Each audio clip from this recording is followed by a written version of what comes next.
All right, so here we are. This is a different format than usual, but I got a message the other day, um, and a guy had a bunch of questions, and I figured I get so many of these messages that we might as well make a video about it. So Yeah. without further ado, go ahead. All right. Well, yeah, my name is Lee. I live in Denver, and I reached out because I saw some videos on seal coating randomly, just on YouTube, and then I dove further into it and I saw Ryan's videos, and I was like, man, this guy obviously knows what he's talking about. Been in it for a long time, and he's not trying to sell me anything either. So, his videos kind of just made sense to keep following. And my inspection company here in Denver kind of, I don't want to say bit the dust, but seriously slowed down with the rate hike in real estate in July. So I figured that's what you did, was like you inspected houses and stuff. Yeah, home inspections for real estate. Yeah, so I got into that probably 5 years ago, and before that I was a real estate agent, and I just didn't, just the constant sales wasn't really my forte. And starting off in real estate, you don't really have a huge pool to draw from, so that took a long time to get going, and it just ended up just wasn't really for me. But then I figured, hey, I've got so many realtor contacts that I might as well be a home inspector. I'm more of a hands-on type person anyway. So yeah, that's actually been really good to me, growing that business over time. But like I said, this last rate hike brought the volume of sales down really far. So I just figured if I'm going to do something different, it might as well be now. So I should start looking into this. And yeah, that's where I'm at right now. So like, why seal coating though? Have you ever done it before? I've never done seal coating, but I'm used to, like, I grew up doing more manual labor type stuff. Like I worked, concrete with my dad back in the day, and then after that, had a landscaping business through college. So, flagstone patios, sprinkler systems, sod, all that stuff. And so I saw the parallels in it being like more or less a manual labor job, plus doing estimates and measuring things up. And from what I've gathered from other videos, there's a pretty good profit margin in it if you're doing it right. So yeah, and being around like heavy equipment doesn't bother me. That kind of stuff is pretty interesting to me. I used to work at a heavy equipment rental yard, so it just kind of seemed like something that would fit, and keep being my own boss in that sort of way. Yeah, so it's a good business to get involved in. It, the barrier of entry is really low. Like, what are you looking at as far as equipment? How are you so do that? I'm not super interested in going door to door out in the mountains and doing $200-300 jobs at a time. I don't know, maybe that is the way to start. I don't know. So that's part of reaching out to ask you if that's the best way to get started. But I think I would finance or have Seal Master, because in one of your videos you said you might as well have them finance it and work it out that way, instead of just making yourself broke if you're having to dish out that kind of money. But yeah, the thought was finance it through Seal Master, get like a sprayer and a crack seal trailer. But I mean, that's big money. So that again is like, at what point is it worth it? Or am I being unrealistic in thinking I should finance close to $150,000 worth of machinery and then end up with no jobs right off the bat? And that's the biggest mistake that most guys make who are just starting out. Okay. And mainly because, if you saw, I'm sure you saw the video where I talk about it. It's like, and so you got to look at it like this. You got 150 grand worth of equipment that you just bought. That's going to run you about, anywhere from $16,000 to $2,000 a month in payments. Then you got the insurance on that equipment, so I didn't figure think that's about another that. 500-600 bucks. Okay. So now you're in the $2,500 a month range. All right. Then you Mhm. have your help, you know, and if you're doing any kind of work, I mean, your help's going to cost you $1,000 a week, you know. Mhm. So now you're up into the $6,500 a month. Then you got to buy your materials, then you got to put fuel in your trucks and your equipment. You got to come out of pocket for all your smaller equipment like your blowers, your hand tools and stuff like that. So let's say the first year your monthly nut that you're going to have to crack if you go through this, I mean, and that's what are you going to do for a truck? Are you going to use your own personal vehicle for now? Right. Well, I don't think I wouldn't be able to, because I have a Toyota Tacoma. So I'd Okay. have to trade that in and go to some diesel probably that you Yeah. recommended. So, if that's not included in your crack filler or your sealer tank, so that's another payment, Right. So let's say, you know, you're in it for 7,000, 7,500 bucks a month, you know, then Mhm. you got your house bills, let's say those are 5,000 a month, you know, so you're not every month that you got to crack is 12,000 bucks. All right. Now, in the beginning, like I say in my video, is in the beginning, everybody's going to want to help you.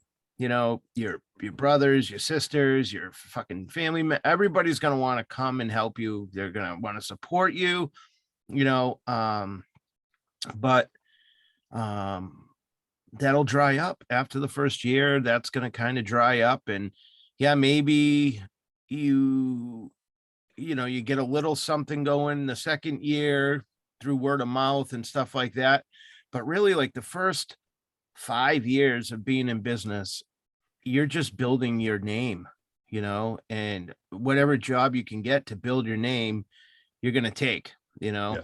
I mean, the good thing about going out and doing the driveways is if you can get experienced enough at it, you can do, 5, 7 driveways a day. So, you can make a couple $1,000 a day and, working around weather and stuff like that. Now, let's say you can, make, let's say you can make $5,000 um a week, right? So doing driveways, you should be able to make more, but if you're even at 5 grand a week, you're making 25 grand a month, and that's still more than enough to cover your household bills, your company bills, and put money in the bank to put towards growing, I mean, so, you know the problem is that very rarely happens. Most seal coating companies don't make it past the third year, and that's why I try to tell guys, like, if that's what you're going to do, if you want to like get into this and do this, start fairly small. Like for the first 5 or 10 years I did it all with stuff that I bought with cash. So at the end of the day, if the phone didn't ring or it didn't work, I could just walk away from it. It's hard to walk away from when you can't, when your life's tied up in it, you know? Right. So, I mean, if I was you and I was doing this, I wouldn't, I wouldn't, I wouldn't write off any avenues. I would keep going on the home inspection shit. I would start to roll this out slow. I would either find like a smaller used tank, or even make your first tank, make a tank and get through your first season. Use all the money that you make off of that tank and put it away and see how your first season was. If you knocked out all the people that and now you're just trying to find stuff, um you're not going to care so much if you're sitting on equipment that you're not paying for, you know. True. I Right. mean, because again, I know if you say like, well, I don't know if I want to mess around with driveways and stuff, but like that's where you're going to get your instant money, because the people who have commercial work, that's money you're going to wait for. I mean, I wait Uh, for I'm probably, I'm waiting for a couple $100,000 right now. Like, and that Right. sucks, you Yeah. know? So, don't just say I'm not going to do driveways, but at the same time, like let the driveways help because that's that money that you're going to get right away. Okay. I mean, are you a mechanical guy? Can you work on stuff yourself? Yeah. Yeah. Yeah. So I mean, you could go out and get one of those plastic 300-gallon totes. A Hmm. lot of guys are like, well, I don't want to use totes. It looks gypsy. And, then fucking get an enclosed trailer, put it all inside a trailer where no one can see it and run a Right. hose out the back of it, and start there. I mean, you can pick those things up on Craigslist or on Facebook for a couple $100, Right. and I mean, I wouldn't even worried about like I wouldn't worry about spraying or trying to build a spray rig for it right now. Like I would just, you know, you don't really know what you're doing. You don't have any skill. So you buy a tote, you put it in buckets, you go from buckets to squeegees and develop yourself. Like you want to be somebody who's going to be in this game for a while.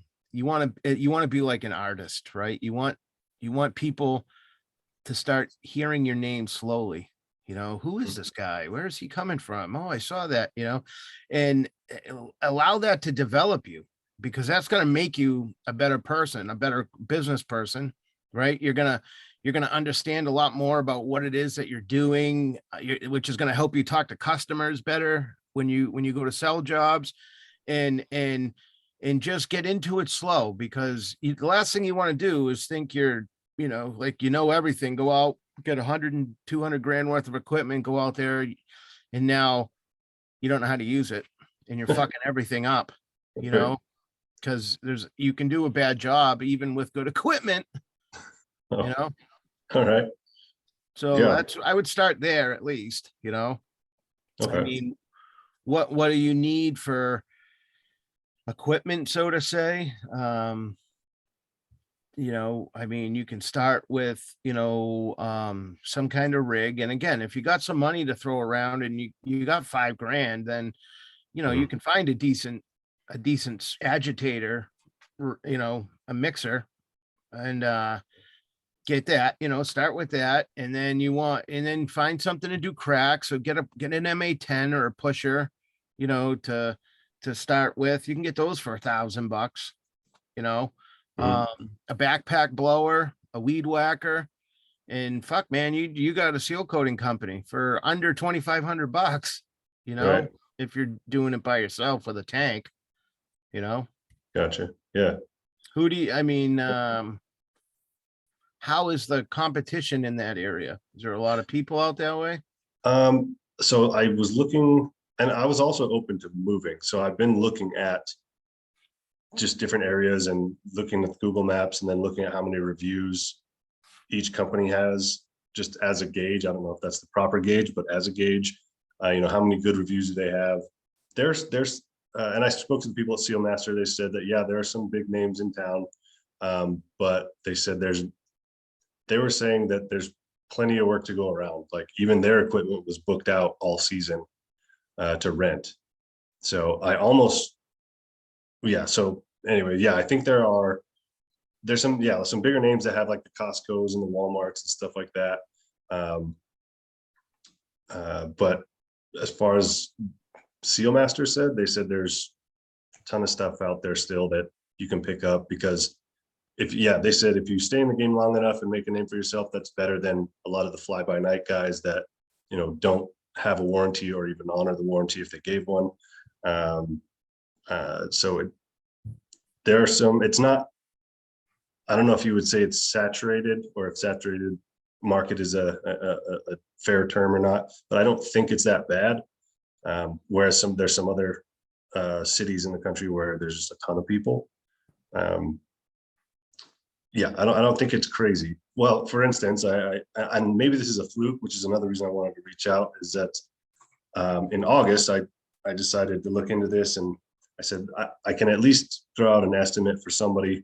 So I was on an inspection at a condo complex, and I said, yeah, this parking lot looks like hell. They haven't done this. They haven't resealed it in a long time, cracks everywhere. And I said, well, let me just take some pictures and send it to the property manager. So I looked them up, sent it, and they eventually got back to me and said, oh, wow, I can't believe I missed this email, but I'm glad I found it. I would love to get this done, but I also need 2 other complexes done. So I was like, holy shit, really? That's all it takes? And so I ended up going out, measuring everything up for 3 different complexes, came out to about 130 grand and sent it to them. All right, And hold on, not to Yeah. get ahead of yourself, but sure. because what do you really know about doing estimates on parking lots, right? I just went off square footage and Yeah, that's what I lines. mean. Right. So do you remember some of this stuff, like the numbers, like, I mean, the square footage? Because I'm Yeah. curious to know how you worked your estimate.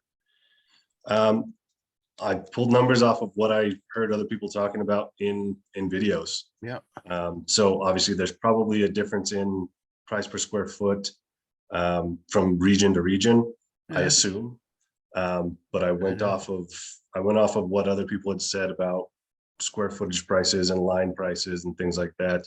And then given that there's supposedly a large 60 to 70% markup, or not markup, but profit margin, I figured even if I screw it up and got 30% profit margin on it, like totally screwed it up, I'd come out okay. But yeah, so I kind of just threw it out there to see if they were like, holy cow, we've got 5 other estimates and this is ridiculous, or if they were like, that's it. You know. Do you So remember how many square feet, like, they I were think total? total altogether was about 151,000 square feet. Okay. Let me How pull many, it up. like, was there a lot of cracks or? Yeah, there was one of them was what had a lot of alligator cracking, and actually I can pull up my estimate here.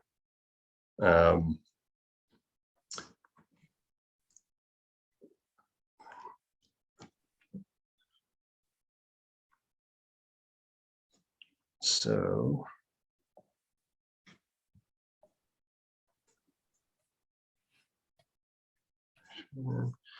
let's see. So one of them was okay, here we go. 31,000 square feet with 102 parking spaces. I estimated 2,000 linear feet of crack filling for 18,850 bucks. Okay, that's pretty high. Is it? Yeah. The other one was 59,800 square feet. Yeah. So almost 60,000 square feet and 192 parking spaces. I estimated 1,600 linear feet crack fill for 33,900. I mean, put it this way, if you get those jobs, you'll do well. Okay. But I mean, I just want to, I'm just gonna Sure. go calculate ahead. Then the largest Because you're right in your estimating, let's say, you get 60,000.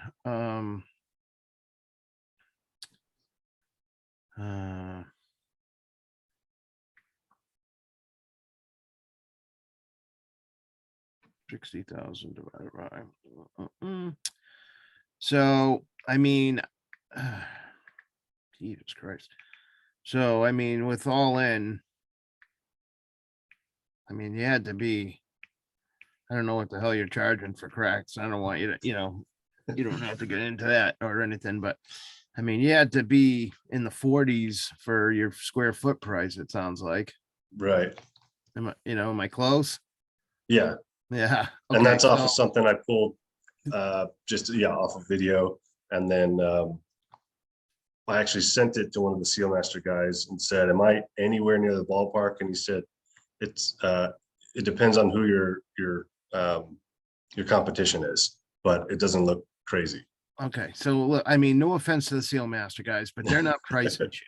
All right. Okay. So, and you gotta think on the on the premise of anything else. The more your square footage goes up, the more the price goes down.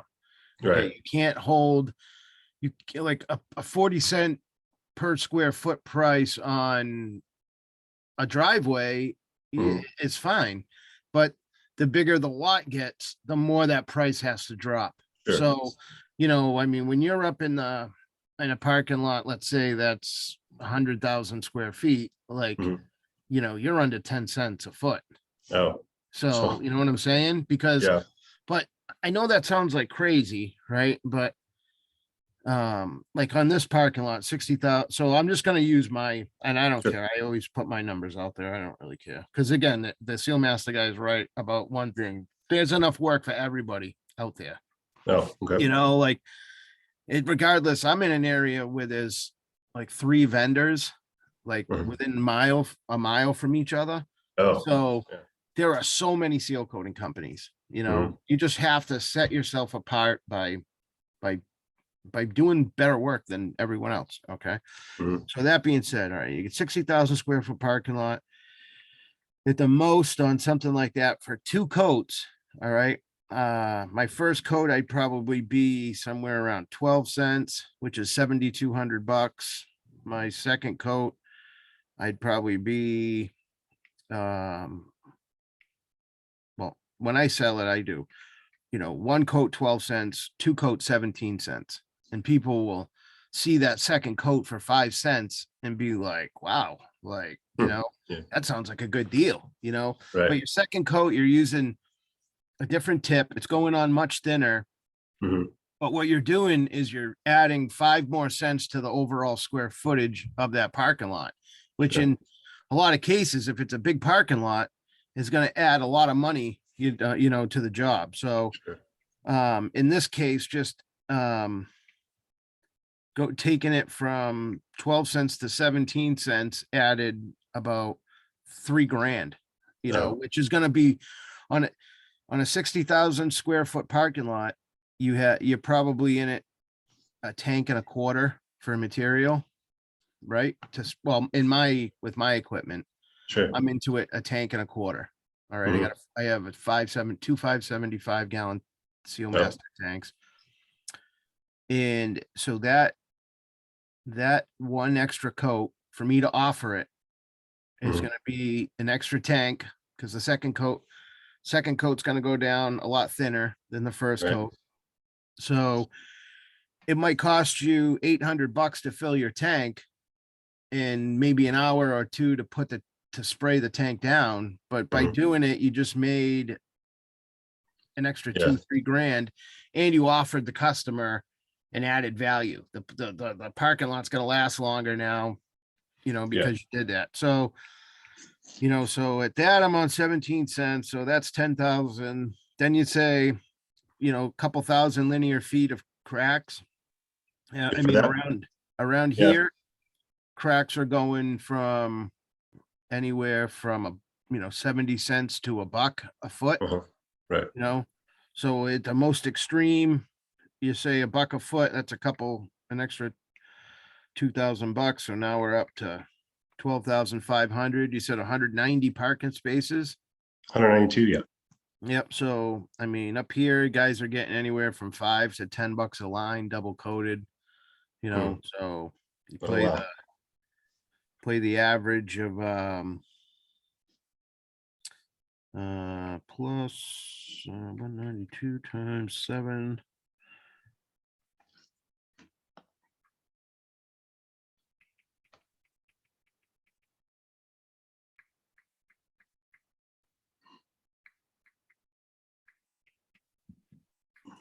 So I mean, at the most, some of these bigger guys that have the equipment to do larger jobs like this, they probably bid that job anywhere from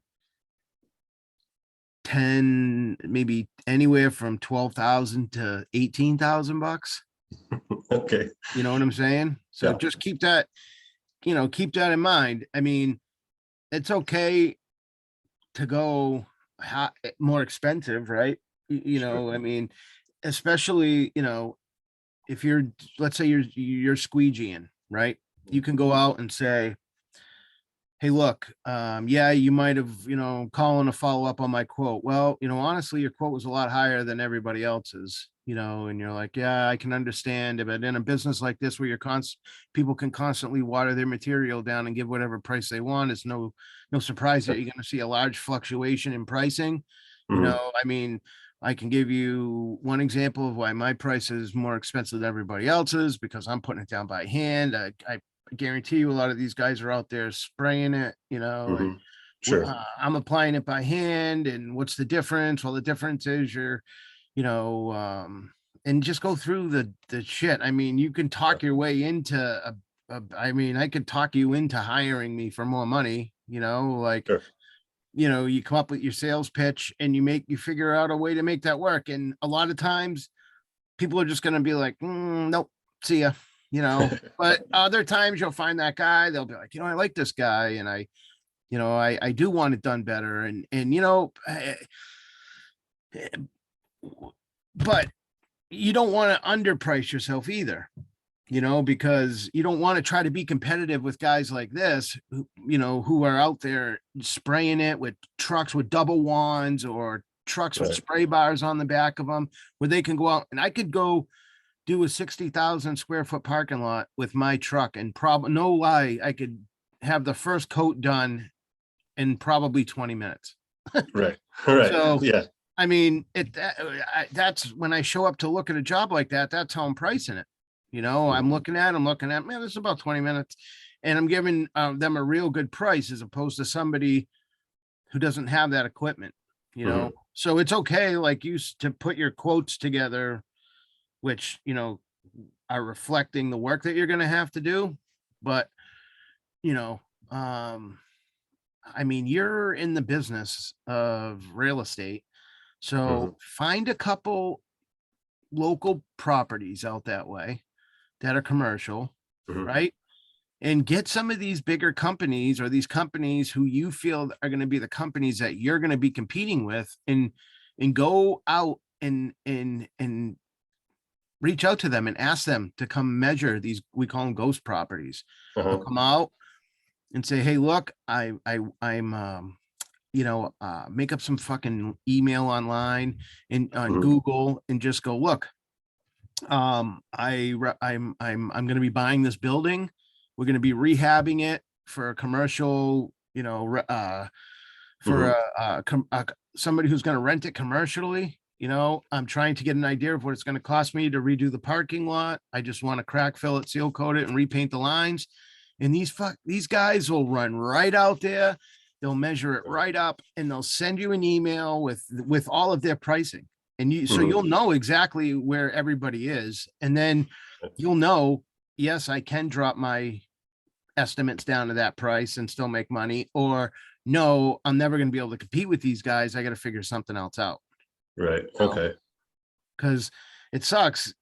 I mean, you're in a position where you were lucky enough to be at these places and they're like, hey, while you're here, we need these parking lots done too. But Mhm. if you're trying to start your own business and you're out fetching these phone calls all day and running around giving all these estimates to people who are never going to call you back because you're too expensive, then you're Right. just costing yourself money, Yeah. Yeah. I guess you're right. Yeah. I could just be spinning my wheels if I don't have it down. Yeah. So, So I mean, my thing to you would be, because we're in the winter now, right. right? So even if people wanted to hire you, they couldn't, you know? I mean, what Sure. I would do is I would get my website up, you know, and again, like I use Webbit. Like my website's done by Webbit, and they charge you 49 bucks down and 49 bucks a month. That's it. And they'll build you, like my fucking website is like top of the line. And Yeah. people don't believe that it only costs $49, Yeah. Did like they do your animated logo stuff too? that was done by Fiverr. So there's Okay. an Yeah. app called Fiverr, and you Yeah. can just hire guys on that. Then those cost like, a couple bucks a piece, maybe 10, $15 a piece for them to do that stuff. Gotcha. Um, and a lot of people ask about those. about those intros and shit. But you know, if you can get your website done, get your Google page up and going, and you know, build that stuff up, and then just sit back and wait. And because right now, this is when people are getting estimates, especially on commercial stuff. Right. So, you know, if you can build a good Google page and put a good website together, I mean, the Google page is really where it's at. You know, you gotta have something catchy. You know, don't call yourself like Mile High Seal Coating, like, because Right. anytime fucking someone Googles Mile High, it's gonna show the stadium or something. You Right. know, Yeah. so you know, get a good business name, get, you know, have it have it plugged into the industry. You know, make sure seal coating or line striping or pavement maintenance is in the actual name of the business. Right. And then build it, get that Google page up there, and throw a bunch of pictures on there, link your website to it, get your phone, get it complete, because Google looks at the most complete info to show to customers, you know. So when you might have a Google page that you started, and it might have a picture up there, and you got half of your profile filled out and stuff like that. You're not going to get any. It's just gonna you'll be searching seal coating around you, and I'm not popping up. How come I'm not popping up? Right. That's why, you know, like, so, you know, get on all these platforms like Yelp, and there's another one called Manta, Manta, Mhm. and get on these platforms, and just, they're free like business profile listings. Anywhere you can put up a free profile listing, put it up, you know. And what that does, as a Better Business Bureau, all that stuff, what that does is that will act like arms for your search, because when people start searching now, instead of them just trying to find your lonely seal coating page or your lonely seal Right. coating website, now you have these giants like Yelp and Manta and all these companies who now are they've done the searching for the customer, and now they're presenting your company, you know. Right. So the more you're able to get plugged in with shit like that, social media profiles, build one on every platform: Google, TikTok, fucking Facebook, Instagram, Snapchat. Again, because these companies have the largest presence online, that it doesn't matter what it is you're searching for. If somebody types in seal coating, you know, so much shit is going to pop up, and it's mostly going to be profiles from social media sites. Right. Yeah. But Yeah. as long as it's something, Sure. you know, as long as you're popping up somewhere, then they can backdoor into your website or something like that, you know. Right. And that, you know, that's a huge thing. What are you going to do as far as like people to help you? Like, So that was one of my questions to throw your way. Is just in the beginning, when business isn't constant, um, who do you turn to? Like, what do you?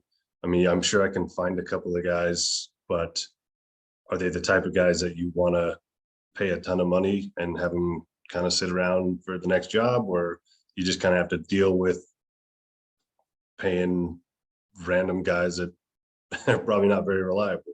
yeah, Um, well, so you know, all right. So a big part, because listen, any guy in this business, it is will tell you, like, employees are the hardest thing to do.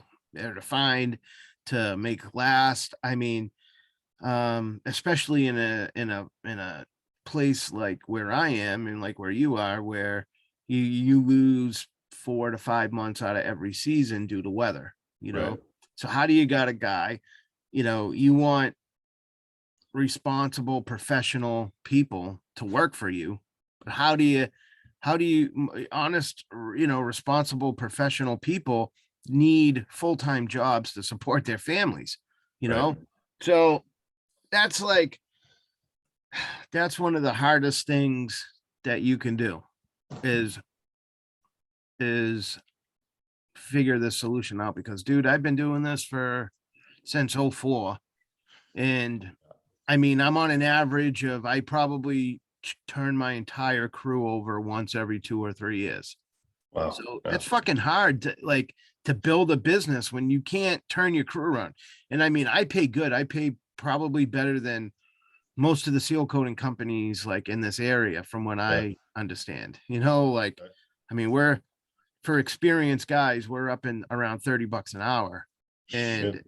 yeah, and I mean, dude, it's tough. So the you know, what I can tell you is I like I don't like I don't I tell guys, like, you don't want a business partner, right? You just want Okay. to do this all yourself, because like I know for me, I take a lot of chances that people would have, like my own dad, if I listen to my dad, my company would be nothing today, because my dad wanted me to um just stay working, keep my job. We worked for the same company at the time, which, there was probably something there too, but he didn't want me to give that security up. He just Right. wanted me to, and I'm the one that took the chances. And I had a lot of friends who, when I started doing this, they thought, oh, that's stupid. Like, and I believe that a lot of those guys today,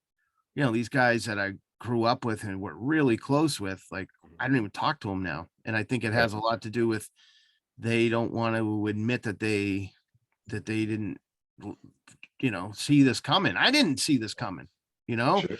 I mean, I think any situation where you have guys that, you know, I mean, this is hard labor too. I mean, even with all Mhm. the state of the art equipment, I mean, all the machines that we bring into it to take away from the physical part of it, it's still, there's still long days. I mean, my guys are doing 60, 70 hours a week. Wow. So, Yeah. yeah, I mean, and so the only thing I can tell you is, as much as I say, don't go into business with anybody, because you want to be the one at the end of the day who is making the decisions, Mhm. right? About where you're going. Um, but having a business partner is great, because now you have someone who you can work with. They're going Sure. to be out there with you. It's both Yeah. of you trying to do this, you know. So, I don't know if you had a friend, a good friend, or a family member that maybe you thought about, who doesn't have anything going on in their lives, and you thought, Mhm. well, maybe, that might be a good option.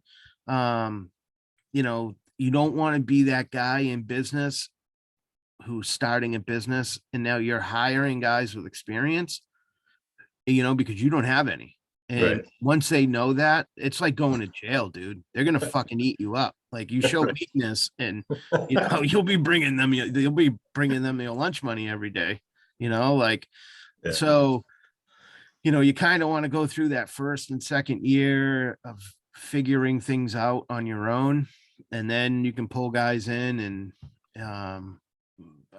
I mean, that's that's the other thing, is having workers means that you have to inspire workers, right? To be a Yes. good worker, you need to be inspired by your job, inspired with what you do every day. And if your guys can't look up to you, or can't look to you and know at the end of the day, this guy knows more than I do, then it's never going to be that type of relationship, Sure. like, so, like, when I started doing this, I I was working full time. I had a really good friend of mine, Tom was his name, and him and I, like, we were partners, kind of. Even though I bought everything, I basically made him a partner. Yeah, you want to do this with me, And then life happened, and then him and I went separate ways, and then I left my job. I brought another one of my good friends into this, and he was with me for a few years, like, while the business really, like, grew, you know. Mhm. And it got to the point with him where I think he wasn't jealous, but he said he sees the company growing and and maybe felt like he was owed more than what he got or what he had. I don't know. Like some nights I lay in bed at night trying to think like, what the fuck happened there? But You over inspired it. yeah, well, I mean, we worked really good together. He was smart. We both played off of each other's weaknesses, so where he was weak, I was strong, where I was strong, I was weak, he was strong. And we did, like, we worked great together, but at the end of the day, it turned into one of these like pissing matches. Like, as we started to hire more people, it stopped just becoming me and him. you know it turned into like, now we have all these other employees, and now I have to hold you, because he'd be late or he would blow work off, or Yeah.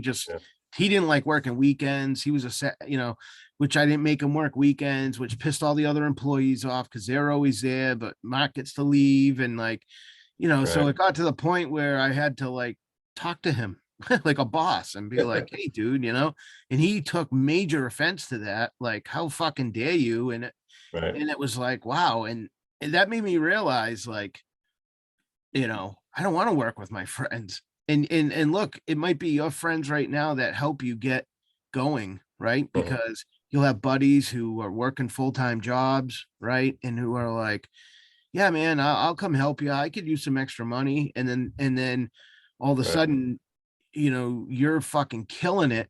And they feel like, well, I was the guy that was next to you the whole time. Like, this is half of mine.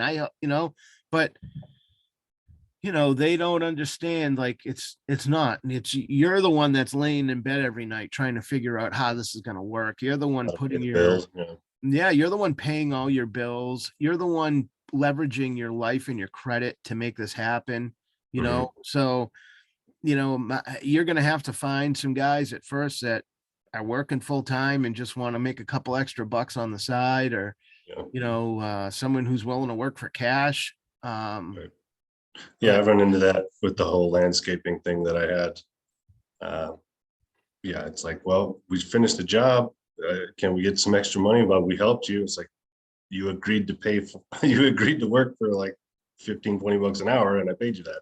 yeah. Like, yeah, I've run into that before. People, they always want more than you than Well, you've when you agreed go to. out and you make a beautiful patio and a walkway, Right. right, for Yeah. $20,000, and they did Right. it in 3 days, and Yeah. because that's why I am very careful. I try to like make sure I take care of everyone, Mm. because yeah, we go out with, especially with the equipment that we have, we can go out and make $70,000 in a weekend. And these Right. guys are like, I just made $300 for a day and a half of work. Like, what the fuck's Right. going on here?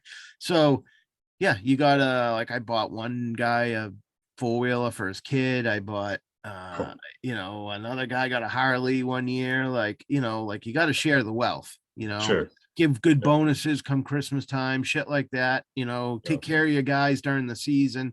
I'm constantly, for my guys who work and who like make me money, I am constantly peeling cash off to them at least once every 2 weeks. I'm just handing them, here, here's 50, here's 100, here's 200. Like, Sure. whoa, thanks, Ryan. Thanks, Ryan. Like, you just want them to, if someone, they work that day and they call and, oh, hey, one of the driveways paid us in cash. It's like, oh, okay, you can each have $100 out of that. Oh, wow, thanks. It's like, Sure. what does it really fucking take? Like, to these guys, without them, you're nothing. Sure. So Yeah, and that's partially true. Yeah, like you can't do it all by yourself. And I mean, establishing a baseline of pay is one thing, but then keeping them around, making the jobs worth their time and effort, especially if they're unsupervised, right? I mean, yeah, you're not at every driveway. You don't know if they threw some, they have the opportunity to like throw some extra seal coating off into the wilderness or something. You don't know what they could do, yeah, but keeping them honest by keeping them interested in the ability to make some more money or whatever their personal interests are. That's huge. yeah. So Yeah, I can see that. Yep. Yep. So, I mean, I think, if there is something that, or somebody who you trust enough Mhm. to at least help you get going on it. I mean, but honestly, you could be a one-man operation for the first year and just say, you know what? I'm just going to devote myself this year to doing driveways, to learning the product, to learning the techniques. And you could go out and just do driveways by yourself all season, make a fucking ton of money doing it, Hmm. and come away starting next season with a lot more confidence in yourself. Now you're able to bring somebody on and teach them what you learned the year before, Mhm. because it's kind of silly to get both of these out again. I know I keep going back to it, but it's just because I'm just speaking a lot to the shit that I remember, the days that I remember both of us, because I learned how to do this out in Michigan. So I actually knew how to seal, you know. Oh yeah. Um, but but I didn't know how to teach someone how to do it, like I didn't know how to train anybody. I mean, Mhm. it was like, um, me and Tommy, it was kind of like, just like, watch me. Well, what do I do? I don't know. Just kind of watch me, and then Yeah. jump in where you feel like, you need to jump in. And, I mean, how old a guy are you? I'm 37 right now. Yeah. So you're dealing with a lot of like what I'm dealing with, which is like, I started thought of this the other day when I was getting out of the shower. It was like, man, I waited too long, like if Mhm. I stayed working my full-time job, if I just decided in 2004 to take this full time instead of 2015, then Mhm. I'd be 10 years ahead. I mean, I'm 43 years old now. I mean, things are just starting to happen for me now. So, Okay. um, it's like you, get in there as soon as possible, find out if it's going to work for you or not. And if it Mhm. doesn't, then it doesn't, and, good thing is you have things that you can fall back on, I mean, you got the home inspection thing, that's your own business. Yeah. Well, yes. My company's still running in Albuquerque, New Mexico, where I have a guy doing the inspections there, and I do more of the customer service and scheduling. I trained him to do inspections when I wanted to get out of there and move to Denver. And I've been up here again for about 3 years. So yeah, I had a bunch going on here, but I was subcontracting for a bigger company up Yeah. here. And then now they closed their doors essentially because of the real estate market. So Yeah. Yeah. So, I mean, that's, but for the most part, you're able to work around like your own schedule and stuff, right? yeah, yeah. I mean, I can start marketing again for inspections, but my thought process was like, okay, if I'm going to do that again and get out in front of realtors and in front of home buyers and things like that, do I want a $300 paycheck per job or do I want a $30,000 paycheck per job? So that's kind of where I was like, I can do the sales part for, commercial property managers, but yeah. So I was like, if I'm going to put in the effort again and build a company again, like I would have to here in Denver, essentially under my own name, why wouldn't I want bigger paychecks out of the job? Right. That was that was sort of the thought. So Well, my entrepreneur wheels are always spinning here, but, uh, you're talking and I'm like thinking as you're talking, like, mhm. you have a great opportunity, because I mean, I work with a lot of realtors, who Oh, are, hey, we're getting ready to put this house on the market. We need curb appeals. So let's seal coat the thing. We're going to throw a couple bushes in over here. We're going to redo these mulch beds. Like, you know, hmm, you're in a very unique position to be able to market, you know, hmm, a lot of these services that because you did landscaping, right. you can punch up a yard, you can punch up you learn how to seal coat, you'll be able to punch up a driveway, which, Mhm. one of my lines when I go to meet customers is, this is probably total bullshit, but I just say it anyways, is like, there are three things that when somebody's going to buy a house, they're going to ask the seller, for money back on, the Mhm. roof needs to be replaced, if it doesn't pass inspection for septic, if Mhm. providing it passes inspection for septic, which would be the roof, the heating system, in the driveway. Sure. It looks like shit.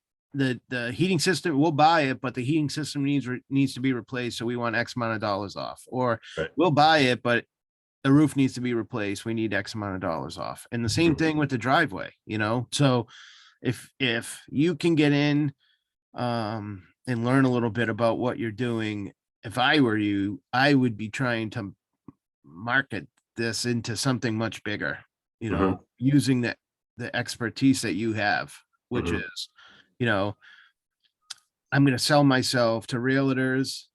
I'm going to sell my, or I'm going to sell myself to realtors, or I'm going to sell myself to homeowners who are selling a house.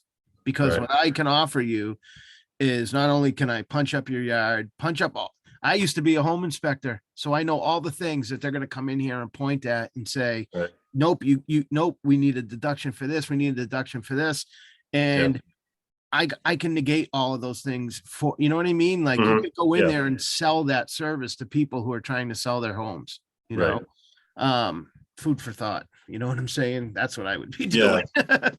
Yeah. I spoke about that with my other my partner in New Mexico, and so it's sort of like a pre-listing punch list sort of a thing. Um, so I won't, yeah, I mean, even do the pre-inspection, pre-listing inspection. Tell them, look, here's your big ticket items. This is what I would do, Yep. and then go from there. Um, yeah, the only the major problem with the adding the seal coating in Denver is that most of the driveways are concrete, whereas like up in the mountains in the foothills there's a lot more asphalt. Okay. So get into power washing. I know most of those Okay? Yeah, concrete driveways, um, they're very prone to getting dirty. Even the sure. ones that look clean are dirty. So, you Right. get into like, I got some stuff at my shop. I'm not sure the name of it, but it's the stuff you spray on concrete. It's called like AccuClean or something. I Hmm. can send you a picture of it. I'll email you a picture of it. Sure. But put the stuff in a pump sprayer and you Hmm. spray it on concrete and it turns the concrete yellow, and then you power wash it off and it makes the concrete look brand new like the day it was put in. Huh. So you now, if you're going to run a serious seal coating business, one thing that you should have is some kind of power washing setup to clean driveways that either have moss, mold, No. green algae growing on them. And, a lot of your driveways that are up in moist areas, in the shade, Mhm. tend to get a lot of, like algae that grows on them, a lot of green, Okay. and some even moss, moss will grow on the driveway. Huh. So you're going to need a power washer to clean that stuff. So at the same time, and it's a great thing to do on rainy days when you can't go seal coat or do other things, Mhm. is, so driveway cleaning services. And how to do that is basically you cruise around, find a couple fucked up driveways and just Mhm. knock on the people's door and be like, Yeah. hey, I'm making videos for YouTube. Do you mind if I'll power wash your driveway for nothing if I can make a video? Oh yeah, sure. Who's gonna say no to that? You Right. know? And then you Huh. get out there, you do a time lapse or a video of you cleaning this driveway, Mhm. pick good ones, pick some really shitty, some that are really black, Yeah. um, and then just go, I say to do that on a damp day or a rainy day, because the stuff that you spray on it's pretty volatile. So Oh. you don't want to be putting it on there out in the sun, but you put the stuff down, you wash the driveways, and now you can market that. I mean, people Mhm. love it. They see that, and a lot of people don't even think about power washing their driveway until they see the difference in like, Sure. and it's like, you got to do the halfway and then stop and give it a minute, go to your truck, eat a sandwich, let the people look outside and see, like, holy shit, did you see the difference in their driveway? Like, because that's the stuff that, being mindful about doing shit like that is Right. what gets other people to come outside and go, hey, can you do mine when you're done? Yeah. And get lawn signs, and make sure your lawn signs, cater to what it is you're doing. Yeah, if half of your driveway is a seal coating and the other half are concrete, well, then add power washing to your yard sign so that when you wash somebody's driveway, you can drop a thing down at the end of the driveway and then away you go. I mean, Yeah. you don't have to get any kind of fancy dancy pressure washer to get into that. I mean, I use those pushable Mystic power washers, Right. and brand new, like shipped, they're like $3,500, but Sure. those are great if you're going to get into that type of Mhm. washing, you know. Um, but yeah, I mean, that's just a good option. Right. Huh. Yeah. Interesting. Okay. Yeah. Um, yeah. So yeah, it sounds like I've got a ways to go as far as understanding my estimating and um, how I want to begin and to what level, because yeah, making those huge monthly payments is is a liability for sure. Yeah. I mean, I up until this past like year, I was anti financing anything. I have a friend of mine who's a landscaper, and he would, he's landscaping this excavator and landscaping that bobcat, and I just like, oh my God, I get so nervous for him, like, oh, but then I started like getting busier, and so then it's like, well, I get this truck, and then, well, I get this trailer, and then before you know it, I'm financing. I just bought another truck last Friday that I'm waiting like to get delivered, and a big Ram utility body, and it's like, it's the last day of the year, and I'm like, I got to do it for taxes, and it was Right. just like, fuck, and that's another $900 payment. That's like, but I'm also at a point where I have the money to pay it. And it's weird. It's like, when you're not sure where your next paycheck's going to come from, Mhm. you're really scared to get off into payments and stuff like that. Mhm. But it's different when like your phone doesn't stop ringing. Like my Right. phone does not stop ringing, Yeah. so I mean, I Huh. probably have taken 5 phone calls in this week alone for tennis court jobs. It's like, Wow. oh, I'm not gonna have to worry about paying for this truck. Like, you know, Yeah. Worst position ever to be in. Right? yeah, yeah, Wow. yeah. That's So, cool. dude, you'll be all right. I mean, just Hmm. brainstorm, get your equipment situation taken care of. Like I said, before you even do any of that, Mhm. by the end of this weekend, you should have all your all your you know, all your Google shit done, all your Mhm. Yelp and Manta and all these other things, taken care of. And because it takes Google a while Oh yeah. to recognize a new business, to recognize a new listing. So you don't want to try to do that part the last minute when the season's starting to roll out. You'd rather be there and be established so that when people start looking in the spring, like you're there, you know. Right. And feel free to steal any of my pictures from Oh, my awesome. Instagram or anything that you want to help build, because that's going to help you get work too. Right. If people are just seeing small jobs, you can guarantee you're only going to get small jobs. So, Right. So um, yeah. did the guys at Sealmaster say anything about how like their equipment's rented out for the season, but Mhm. is it like if you got a big job, would you be able to get your hands on a spray rig to do it? I think so. They said you'd have to just get on their schedule in the spring. Um, I don't know how much farther into the spring now they're scheduled, but yeah, I was. Uh, I, it all that big contract kind of hit when there was like 1 week before they stopped selling sealant. So they're like, dude, you're not going to get this done. So I wouldn't I wouldn't take it. But yeah, I'm still waiting to hear back on that job if their boards want to go that direction still. But yeah, I don't. So the plan was to rent, which would turn out to only be like maybe $1,000 a day for both. Okay, yeah.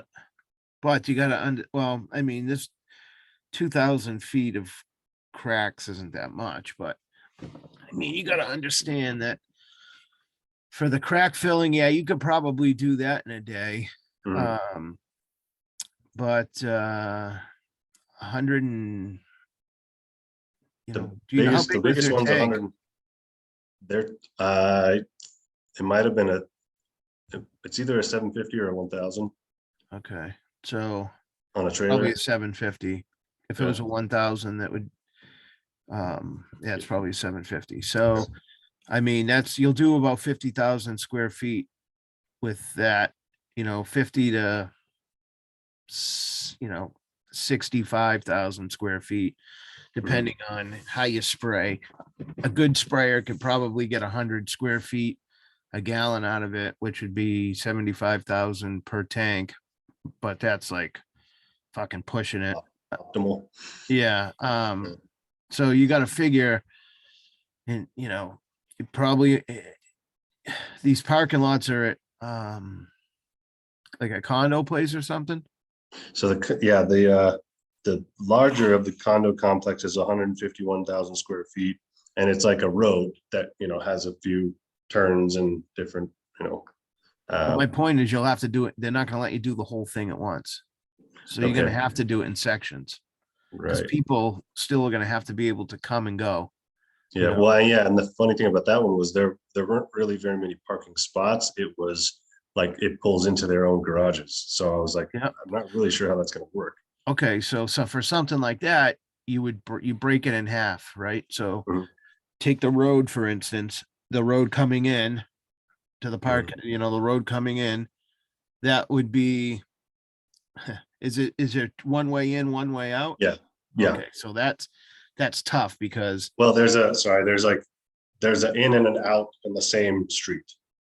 okay. So So you you could could, do like one and what, you leave the can other make one it open. one way. Yeah. Yeah, so if you can make it one way where they come in off the road and then they leave in a different way than they came in, then that's great because you just block off one side and everybody comes and goes from one entrance, and then you open that side and switch to the other side, and then everybody just comes and goes from that entrance. If Right. you're in a place where you can't do that and you have to do it half and half, that sucks because that just sucks. But my point of all of that is Yeah. you gotta you gotta keep that in mind when you're trying to schedule this, because a job like that, even though, let's say it's 151,000 square feet and you could probably spray that in a day and a half, that's going to be 3 trips to get sealer. Number one, Mhm, you're gonna have to leave 3 times to go get sealer. You're gonna mhm, have to break your sections down in sections that are big enough to do with one tank of sealer, because mhm. by not scheduling those halves right, you could open yourself up to, now you're taking extra rides to get sealer because you're running out halfway through a parking lot, where if you just made your sizes all the same size, your Mhm. tank would do the part that you know what I'm saying? You Like can I know each every tank little, per chunk. yeah, and it sounds like, so what? Okay, we ran out of fucking sealer. We'll go take a no, but everything that you do, if you plan it right, you won't have to do that. And if your ride is an hour to go get sealer, then that's an hour that you're paying for the rest of the crew to stand around. That's a fuel, that's exposure to DOT, that's so many different things, Mhm. So, Sure. make your set, plan your sections properly. Um, and I can't like stress it enough, but communication, signage, fucking cones. I mean, Mhm. if you want You want signs. We have a company that makes us banners now. I used to Oh, just spray paint it on a 4x8 piece of plywood, entrance only, exit only, or wet sealer, or, whatever I'm trying to say to people. yeah, But now we have banners. But when you're doing these big condo places, you got to think of it as like, all right, there's 150, let's say there's 150 parking spots. So there's probably 75 units.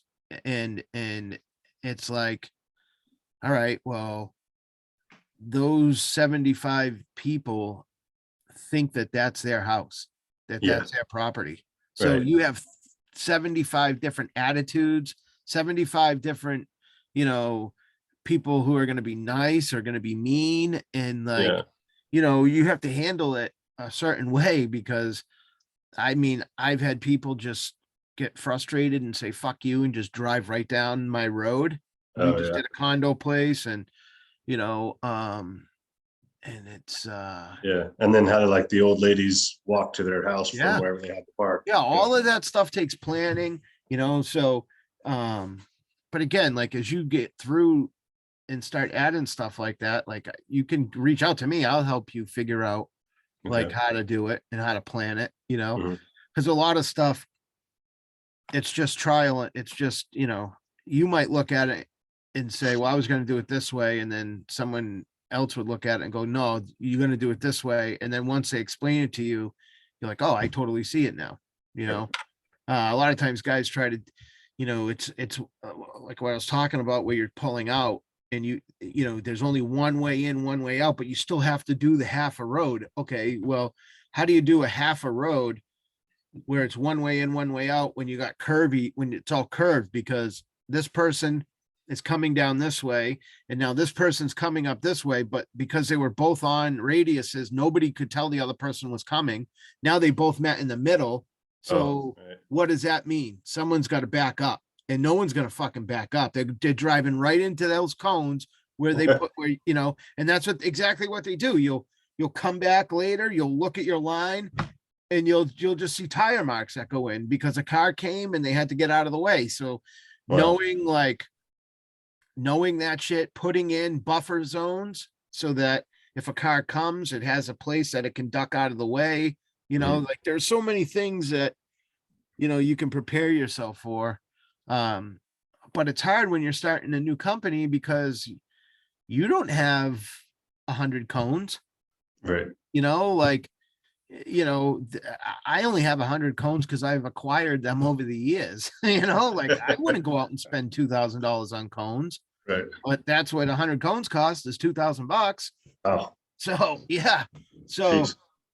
I mean, um, yeah, just getting into shit like that and understanding that type of stuff. I mean, I hate to say it, it doesn't, you're probably not getting those 3 condos at that price. They're probably like, oh, so this is the guy that's going to price himself so high that he's politely like declining to do it, you know.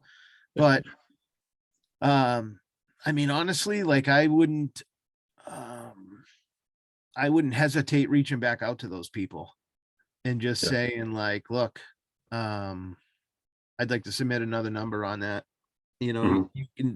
You can decide whether or not it's something that you want to get into, telling them that you don't have the right you didn't have the right experience or the right formula or the right pricing numbers, however you want to explain it. I would fall right on the sword and just Yeah. go, if you're close to the people that gave you the opportunity, meaning they know you from other avenues and like they trust you or anything like that, then No, this one was totally random. okay.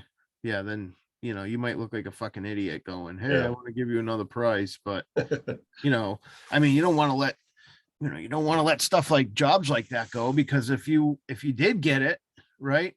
Mhm. I mean, 150,000. So the way that I price jobs is I don't go through the line stuff, the crack stuff. I just look at a job, and then depending on what it takes for, I look, okay, I might have a half a day in cracks, and okay, I might have a half a day in paint, and then everything just gets a number, a square Mhm. foot number, and then I and that helps me sell jobs too, because I can go to my customers and go, you know, oh, you got this 115,000 square foot parking lot. And it's like, here, let me guess. You're getting quotes that are for seal coating, crack filling, and line striping, right? And they're like, yeah. And they're breaking it down by like a line item, right? Well, yeah. And it's like, well, that's how you can tell that the person who's quoting this has never done a big parking lot before. And it's Mhm. like, and you get in the head of the person you're trying to sell to, and they're thinking Yeah. like, well, what do you mean? And it's like, well, a parking lot this size, 100 and 200,000 square foot parking lot, it's impossible to measure every single Sure. crack. So you have to break each square foot down like its own individual job. And when Mhm. people start hearing that, they're like, oh, okay, so we'll give you a price per square foot, and that price per square foot is going to represent basically treating each square foot like it's own job. If it's got a crack, it's filled. If it needs sealing, it's sealed. If it needs Mhm. paint, it's painted. So, you know, and people, it makes it easier for the customer, right? Mhm. Because now they just have this is my price, that's my price. Well, now they got to go to the other guy and go, okay, well, you got down here that you got 5,000 feet of crack filling. Well, what happens if there's 10? I'm sure if Yeah. there's 6 or there's 7, the guy's just going to eat it and he's just going to do it. But if there's Mhm. 10, now we're looking at things that might not get done, you know, Yeah. and the contractor's going to go, but I know, but our bid was for 5,000 linear feet. I actually did 6,000. You can measure it. And the only thing that you're stuck with is a parking lot that still has cracks that need to be filled. But no recourse, because technically he gave you what you Sure. contracted him to do. So, you know, it's there's so much like shady shit in this business and so many gray areas that once you start like pointing that out to customers, like, hey, listen, this is what other guys are going to try to do to you. Maybe they don't listen to you, right? Maybe they just go with that other guy this time. But when their parking lot's done and they only did half of the cracks, they can know exactly like what you're talking about. Right. So it it's you don't be afraid to just say it like it is. And if you don't get it, you don't get it. My biggest advice that I could give you is don't fucking try to compete with anybody. You know, Yeah. go out, get your guys' estimates. All right. Get your competitors' numbers, see where they're at, but then see what they're offering.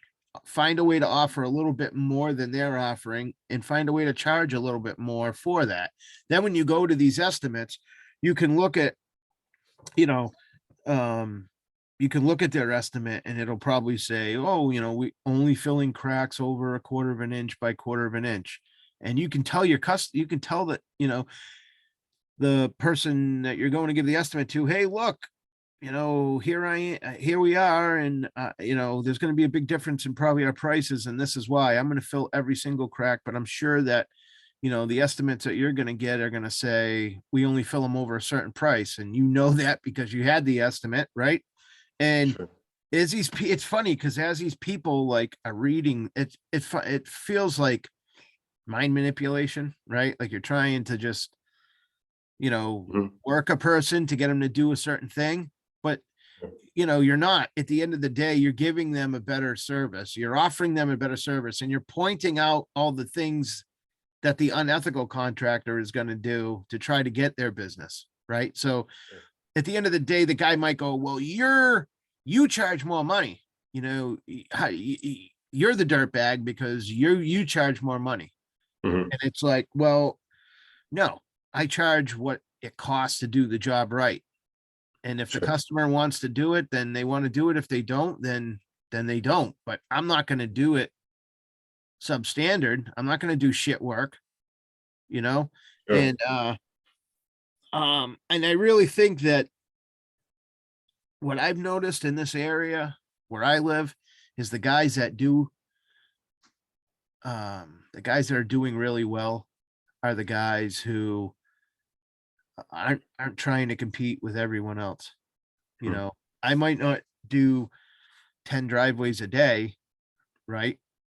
But I might work one day on the weekend and make what we made on those 10 driveways that day. You Yeah. know, like, you just got to find in where you fit in all of this, you know, Sure. but just don't go too big too fast. All right.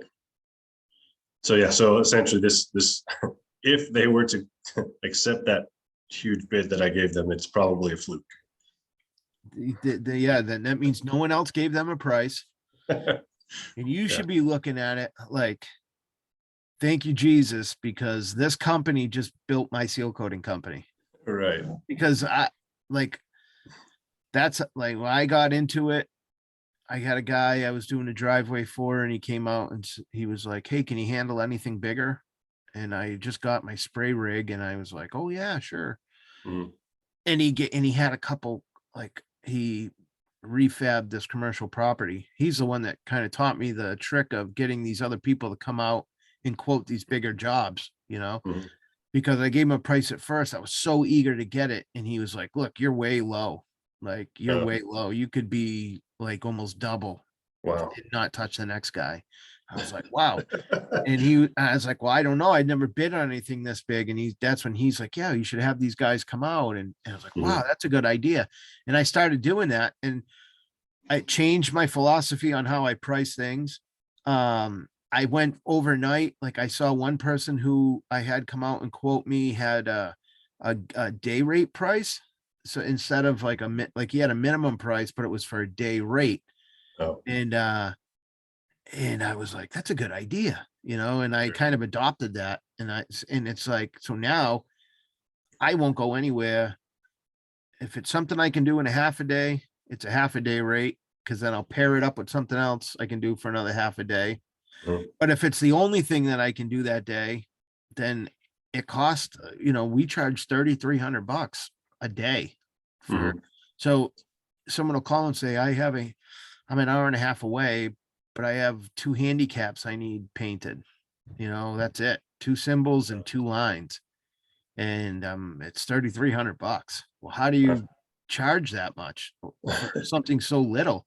And it's Yeah. like, listen, it's not your job, it's what I could be making on someone Yeah. else's job, you know. Right.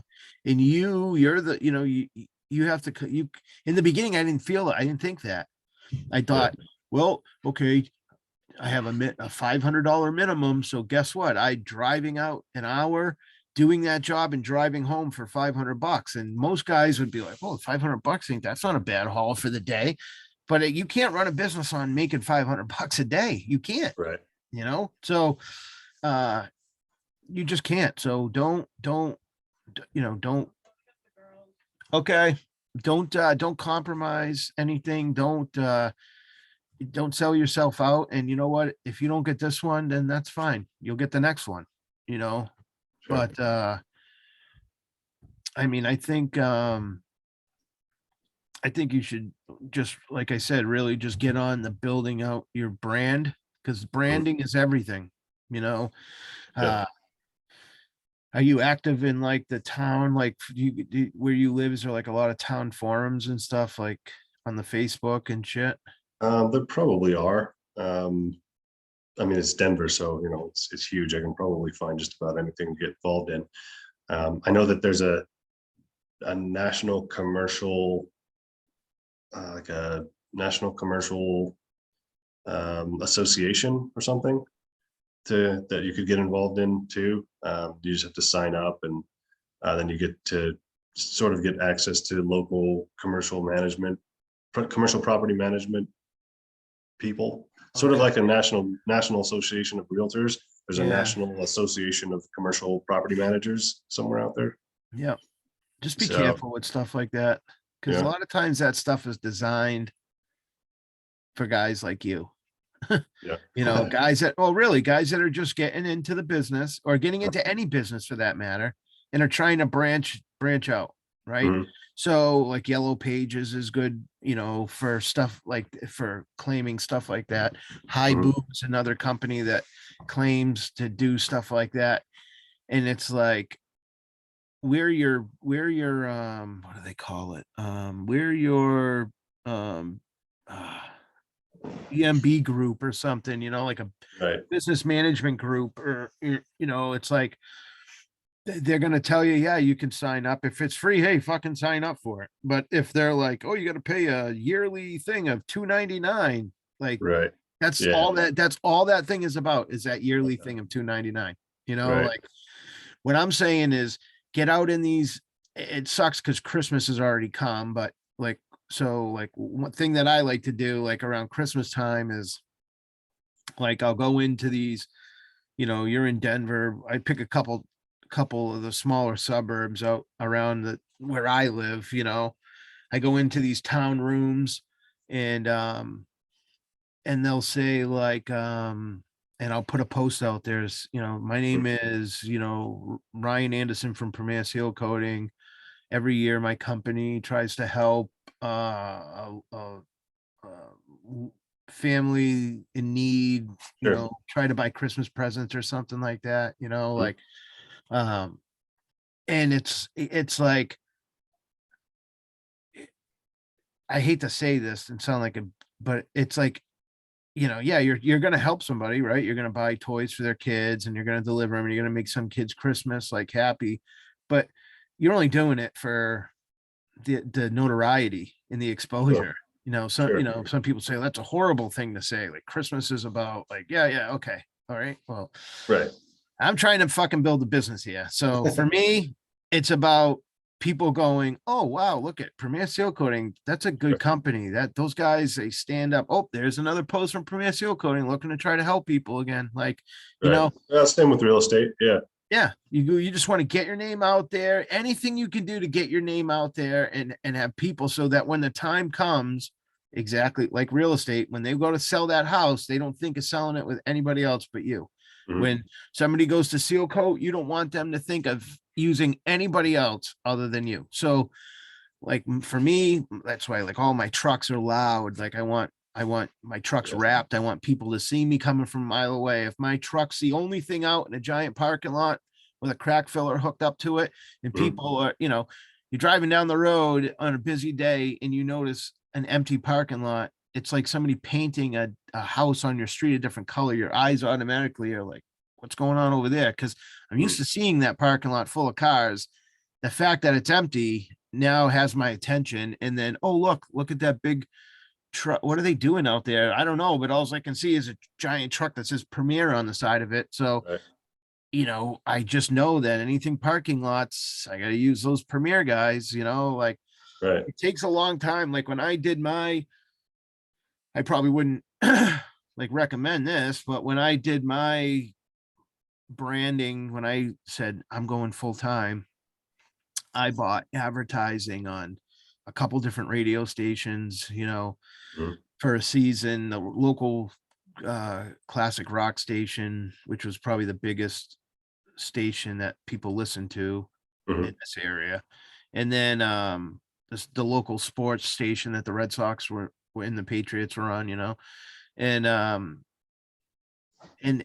honestly, like that, it wasn't so much to let customers know, hey, Mhm. like you can hire me. It was more to, I wanted other seal coating companies to hear it and go, who the fuck is this guy? Like up until then, no one had ever advertised for seal coating on the radio in my Oh, area, at least, sure.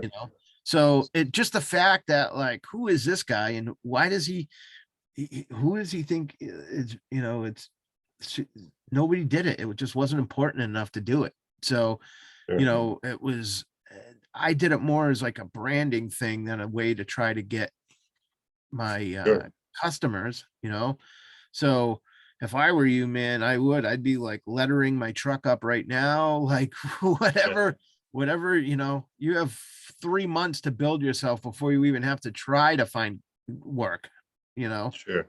as opposed to trying to kick it off in the springtime, you Would know. you, if I were, got all that organized and then started reaching out to, even if I was just driving around and finding parking lots that I could find the property manager or something like that.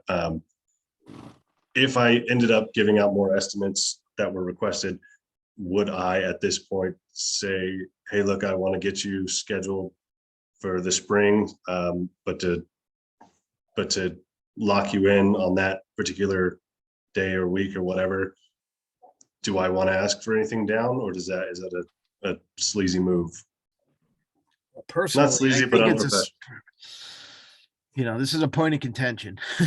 And if people like are going to comment on any part of this video, it's going to be like probably about this part right here, which is the deposit thing. I think Right. it's a sleazy thing to do. I just think it's a sleazy thing to do, mainly because the margin in this business is so big. Mhm. All right, so let's go to like, what is a deposit, right? What's a deposit meant for? A deposit is meant to like shore up a risk against either the contractor getting stuck holding the ball with the customer's materials, or you know with this, in this business, that's really not possible, right? Let's say you go into a part. All right, so let's say you go into let's say you go into a condo place, right? And you walk in the lady at the front desk and you say, hey, I'm so and so, I want to give you a price on this parking lot. Can I speak to your facilities director? And you know if maybe they have a facilities director, maybe it's just a guy that lives there that handles the thing. They're gonna, like, I'm telling you all this because, like, you'll go there, you'll talk to her, you'll spend 20 minutes sweet talking her, then you'll spend the next hour walking the parking lot talking to this guy, and he's going to tell you that he's been telling them to do this for this long, and he told them they should have done that, and he does this, and you'll spend 2-3 hours there, and you're like, man, I fucking got this, these guys love me, and then you find out that they're not in charge of any of it, that it all comes from a property management company that's 4 states away. Like, so it's, and you'll spend a ton of time doing that. Like, it's great for developing yourself, right? It's great for developing your people skills and your salesman skills, right? But it's also a lot of wasted time because, in my opinion, 80% of the places that you can walk into are going to tell you, like, after you go through your whole thing, it's the decisions. We don't make the decisions. Where you're cold calling and walking into is going to work out the best is like owner operator places, gas stations, party stores, convenience stores, laundry mats, fucking restaurants, not commercial restaurants, but like, the mom and pop places. Those places are willing to, you'll probably have good luck with walking in and just, I call them cold knocking places like that.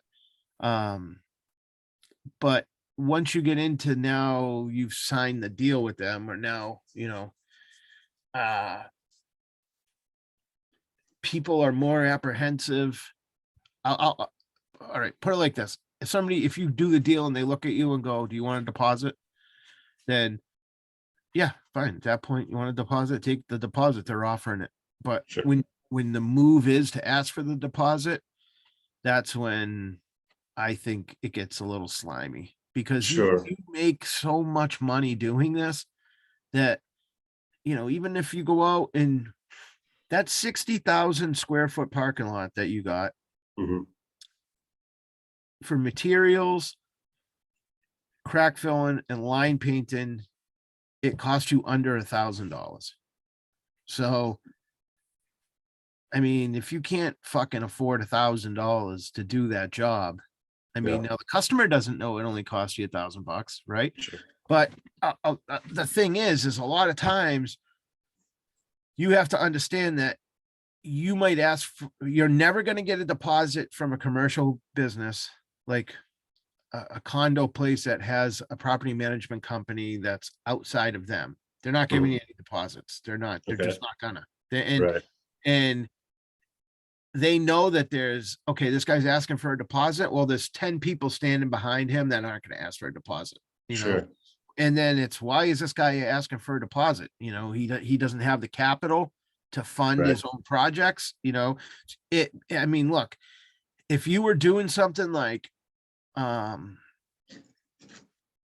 where they said, hey, I'm gonna seal coat your parking lot, and I'm also gonna redo a cobblestone walkway in front of your business, right? I need a deposit for the brick, because at the end of the day, you could fucking get in an accident. I could get in an accident. Anything can happen in this world. Mhm. I'm not getting stuck with 2 pallets of red brick. I just don't need it. So no matter what, you're going to give me a deposit. That's going to go to the purchase of the brick, and you own that brick no matter what. I do it with tennis courts sometimes. Like if it's a homeowner or something, and I get a little weird, you know, a weird feeling, I'll say, hey, I need a deposit for this material. But at the end of the day, whether this job gets done or not, you own the material. Once the material comes in, it's going to be delivered to your house. And then Mhm. where, you know, now that could be 50% of the contract price when the material is only 10% of the contract price, Sure. whatever. But you know, on seal coating and stuff like that, you just have to realize that your competition's not asking for a deposit. So Sure. the fact that you are might might scare people off or give them a Right. reason to worry about you, you know, and Yeah, I never. could see that. And that kind of happened in landscaping too, where like if it's just some guy in a crappy truck with crappy tools hanging off the back and he wants 50% down, you're like, yeah, probably not gonna do that, man. Yeah, Like, exactly. It's exactly. But another good thing that I would tell you is, as much as you can, work at cash. You oh, know, you probably know sure. from your landscaping days. If you're Right. out and you're setting up these appointments to do driveways at people's houses, you know, it's, hey, your estimate's $600, but if you do cash, I'll do it for 525, you know. Mhm. And sometimes people say no, and other times they're like, yeah, man, who doesn't want to save money? I mean, Mhm. 75 bucks or $100 to a homeowner is fucking big money, you know, Right. where um and the more money that you can take and stuff away in cash, the better you Sure. are. It's better for bonuses. It's better at Mhm. tax time, especially if you're having really good years. You know, I used to be able to do a lot more in cash than I can now. It seems like 99% of my work is all commercial. So Oh, it just doesn't allow me to. But when I was doing driveways, I mean, you know, you go out and make 2,500 bucks on a weekend. I mean, yeah. that's a good feeling, you know? Sure. Yeah. Yeah. All right. Cool. Yep. So, dude, keep plugging away. And again, if the shit comes up, or if you start getting estimates and you need help, like working them out or something, you know, let me know. I'm here. Awesome. Yeah, that's huge. I appreciate that. All right, cool. Wow. Anything else? No, I think that was pretty much it. I mean, yeah, some of those details that the work in your mind seems pretty straightforward, but then you got to think about, yeah, if you're closing down an entire condo's parking lot, what are the actions around that? And Businesses too. yeah, I guess, yeah, that's true too. Um, Better to yeah. do those at night. Oh, okay. Yeah. Yeah, maybe some questions around, you know, materials and proper, deciding which materials proper for what situation, but I haven't, I don't even know what to ask on that yet. So Well, I mean, do you guys have, is coal tar legal out that way or um, illegal? I think I they can look said it up that real they were quick. gonna stop, either they only stopped using it for the season earlier, or they were gonna stop using it. They may have said that the Sealmaster guys may have said that they already stopped using the coal tar for the season because it has to be warmer. They might have said that. Well, so if you can get your hands on once you start, if you can get your Mhm. hands on coal tar, that's what I would start with. Hmm. It's the it's the hardest to fuck up. Okay. So like asphalt emulsion or AE or PMM, however they're calling it, Right. it doesn't burn, it's black, it smells, doesn't stink, but it's a lot harder product to work with if you're not used to working with that stuff. So coal Oh. tar, you splash it on something, it's there, it's never coming off. Oh. It's hard to mess it up as long as you're neat with it. Once you're done, it'll look okay and it will last. But AE's a totally different it's a totally different thing. So yeah, I mean, there's only either AE or coal tar, and Mhm. AE is has a smaller window to work with. So I would just get in on the coal tar, and Okay. if it's legal and they're selling it, then use that. But Mhm. sometimes it's not legal or they're just not making it. And then in that case, you use the other thing. The only good part about that is if they're giving you a choice, then you go with the coal tar. If they're not giving you a choice and you're stuck going with AE, that means that everybody is stuck going with AE. Sure. So AE is not going to last what coal tar is going to last by like half the lifespan. So, Yeah. AE you can use up in New England, and come springtime, it's gone. It doesn't matter if it's modified with, they use um it's molecularly modified. We use a special Sure. kind of whatever latex that um I mean, look, that stuff is, you're in a Hmm. cold climate area like we are, Mhm. you're getting tons of salt, you're getting tons of sand, in places. Mhm. That sand will grind off the sealer from the pavement like Right. nobody's business. So you could have a person, and that's something you got to tell these customers. You get a guy with a condo association who treats with sand every winter, and he's going to pay you 30 grand or 20 grand to do his parking lot. And then you leave, and 2 months later it starts snowing and he dumps a ton of sand on the top of it. Well, the only thing that's doing is grinding off the sealer, and come springtime, it's going to look like that parking lot was never done. So Hmm. what does that mean? Well, then they start looking at you and they go, well, you did a Oh. shitty job, you know, and it's Right. and at first you're like, wow, where the hell did it go? Like Yeah. you don't even know like what happened, you know. Yeah. So you got to make sure you're telling people that when you put this down and they ask you, well, how long is this going to last, and what kind of warranty are you going to give? Mhm. It's like, well, my warranties are conditional on you not using sand and you using 2 coats. Well, the other contractor said I didn't have to use 2 coats. Well, I'm sure he wasn't offering you a warranty either, you know. Right. Well, so it's all in how I mean, you could role play like a sales Sure. meeting, like you could be Johnny homeowner and I could be Ryan the salesman, and Mhm. I could sell you whatever you don't want. Sure. I could tell you whatever you want to hear and make you buy what I'm selling, by Right. the end of it. Even in your mind, if you tell yourself, no, I'm not going to buy anything from this guy, you know, Mhm. once people, I mean, you see it all the time. Once people start talking and Mhm. it starts, you walk away and you're like, I did not want this sweater. How did I fucking line up with this?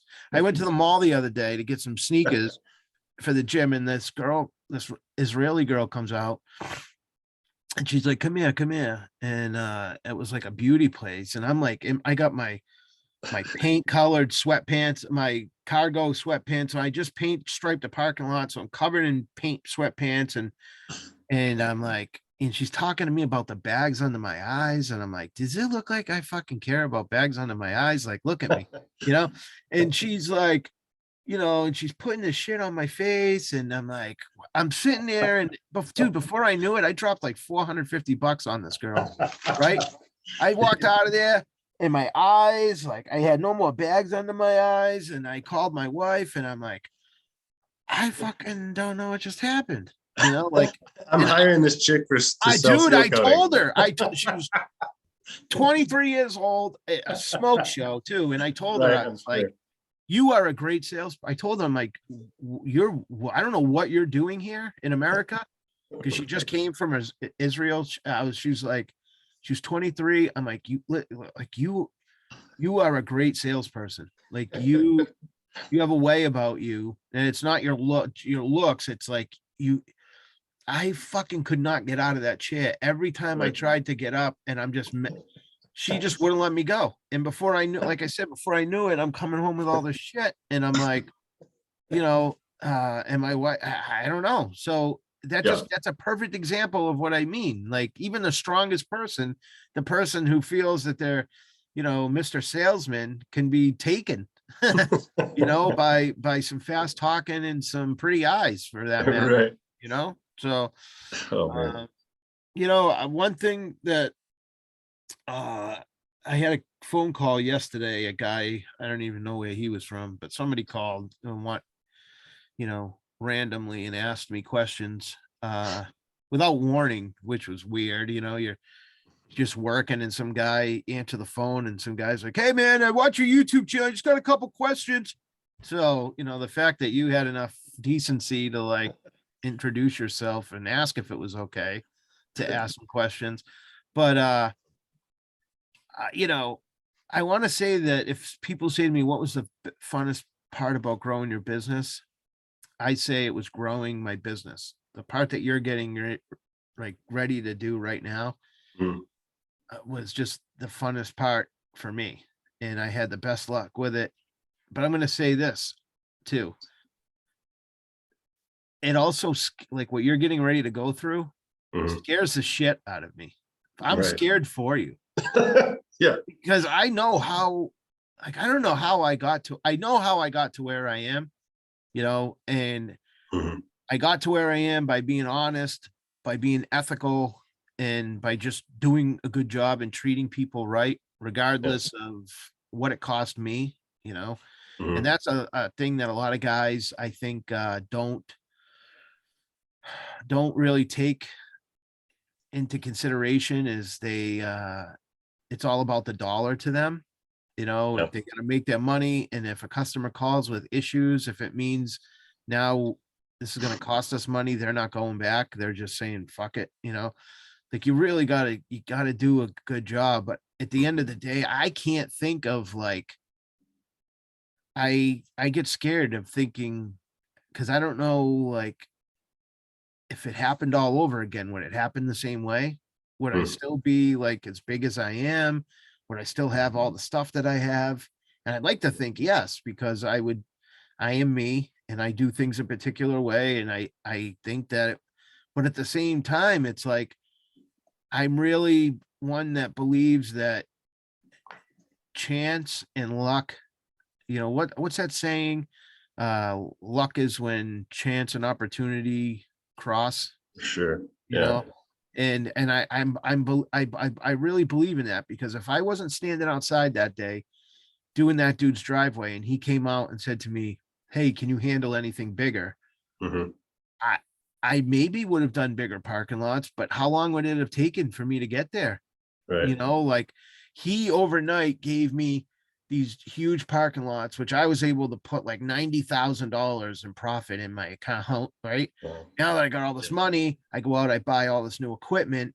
Now this newer equipment allows me to do Mhm. bigger jobs, and it just one just snowballs the other. Right. If that guy didn't come out that day, does everything else happen the way?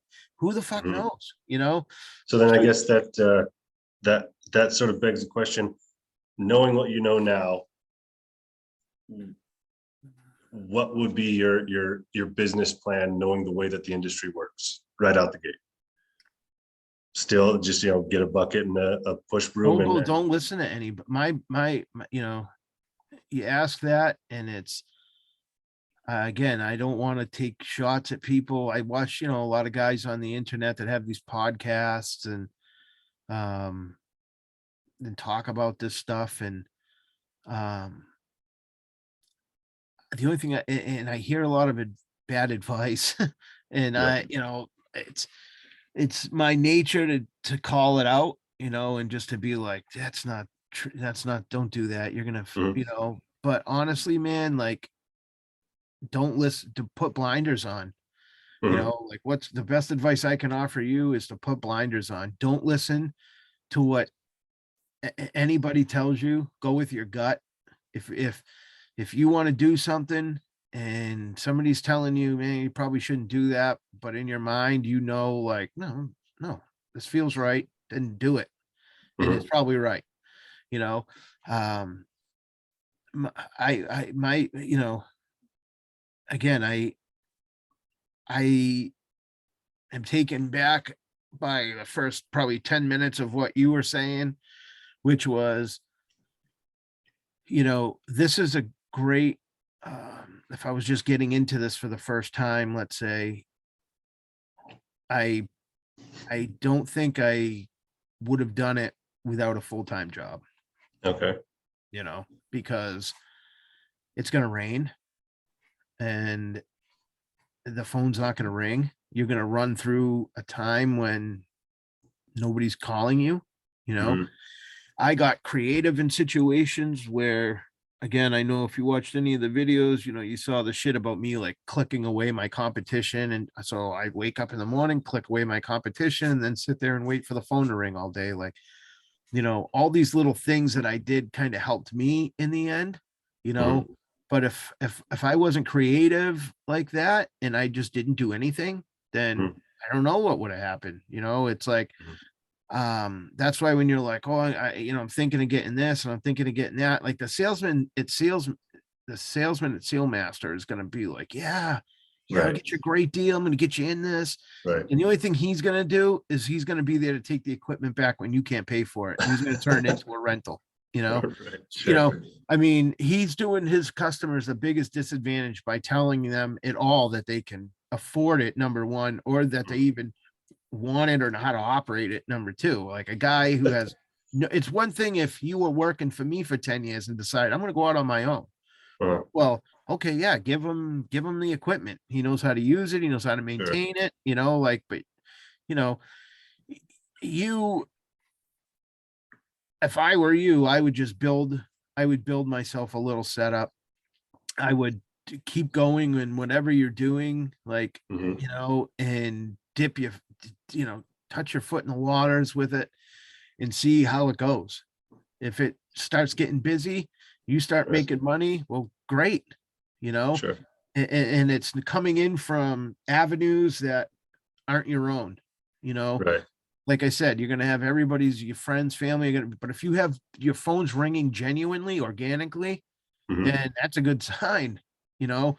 But Yeah. if the only jobs that you're doing are for your friends and family, then Don't count on it. Yeah. yeah. And But that's yeah, the that other. was sort of the same with real estate. It's like you burn through your circle first, and then hopefully by that time your name has gotten out enough to, you get uh new actual just business contracts or Yeah, contracts.